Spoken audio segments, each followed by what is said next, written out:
भगवान राम के लिए तुलसी ने लिखा है कि कहत परम पुनीत इतिहासा, अंतिम जो चौपाई है, सवन ही हो तो सकल भ्रम नासा, सुनिए तो सारा भ्रम का नाश हो जाएगा। जैसे मैं एक छोटी सी बात बताना चाहता हूं, कभी आपने ये बात, यद्यपि मैं पहले भी बोल चुका हूं, आप बताइए भगवान राम 4 ही भाई क्यों थे, 3 या 5 क्यों नहीं? और अगर 4 भाई थे तो लक्ष्मण ही क्यों राम के साथ जाएंगे वन में, और भरत ही खड़ाऊ रख के शासन क्यों करेंगे, और शत्रुघ्न ही अयोध्या में क्यों रहेंगे? क्योंकि 4 भाई 4 पुरुषार्थ के प्रतीक है, धर्म अर्थ काम मोक्ष। भगवान राम धर्म है, शत्रुघ्न अर्थ है, लक्ष्मण काम है और भरत मोक्ष है। अब देखिए साहब, धर्म के साथ काम यानी कामना यानी इच्छा सदैव संयुक्त रहनी चाहिए, इसलिए लक्ष्मण सदैव साथ में रहेंगे।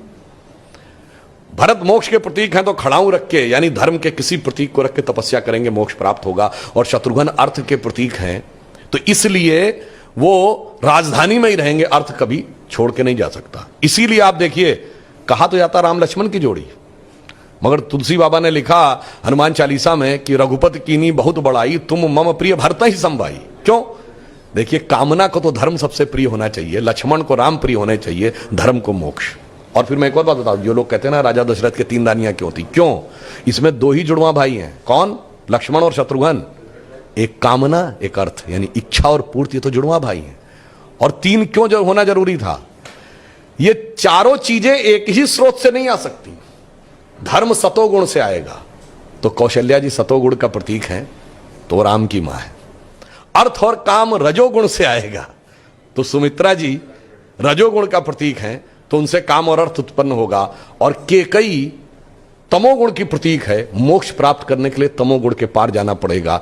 इसलिए महाराज दशरथ की 3 ही रानियां हैं, 2 या 4 नहीं। और फिर यहां पे मैं ये भी कह दूं, मतलब इसको कोई अन्यथा न ले, मैं मतलब ये नहीं कह रहा हूं, इसमें सबसे सुंदर कौन था?